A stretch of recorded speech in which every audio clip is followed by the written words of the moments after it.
Jews in Israel don't need self-definitions, right? I mean, they're surrounded by people that will kill them just because they're Jews, and that's enough. So, so you don't see these waves of, like you see in other places, of going back to something. I mean,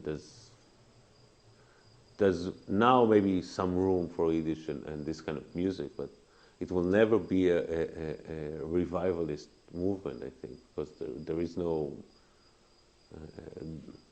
that's not a problem really, because everybody has a common Jewish language to speak, so they don't need another one. It can be just in to enrich a culture or but it will not be as significant as in other places.